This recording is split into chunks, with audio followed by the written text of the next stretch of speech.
سلام علیکم بینندگان کانال یوتیوب دکتر طاهری. ما روزهای 16 17 که در اینجا برف بود نوارها گرفته در یوتیوب کانال ماندیم.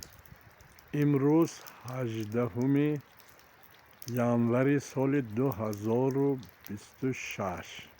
انا بینید الکی ساعت 11 روز آفتاب. در دنیا همه چیز تغییر پذیر هست. هوا تغییر می‌یابد، آب‌ها تغییر می‌یابند، آدم‌ها تغییر می‌یابند، مملکت‌ها تغییر می‌یابند. من برای همین امروز بینید خودش هوای خیلی نقص. انسان انرژی می‌گیرد از آفتاب.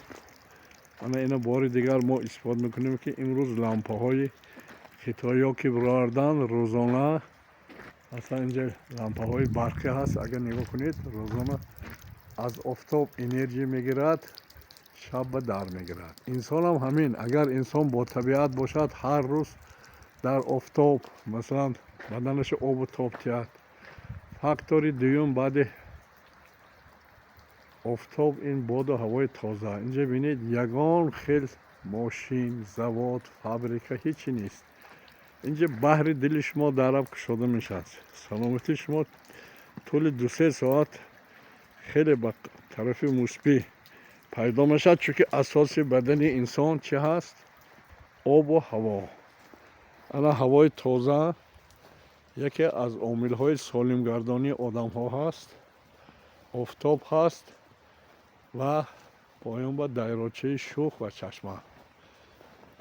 من از همین سال ما شروع کرده در اینجا کار سر کردیم.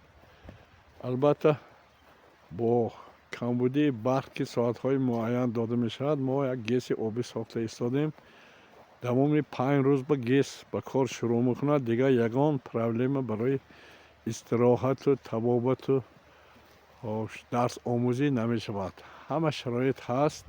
مرحمت با آسایشگاه دکتر طاهری با کورس های تکمیل اختصاص در ساحه روانپزشکی، گیاهدرمانی، سوزن درمانی و محض.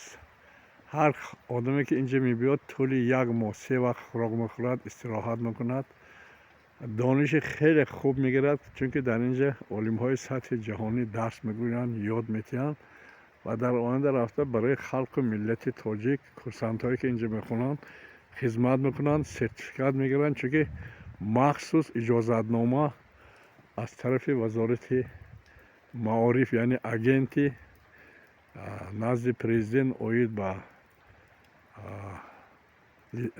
اجازتنامه دادن گرفته شده است.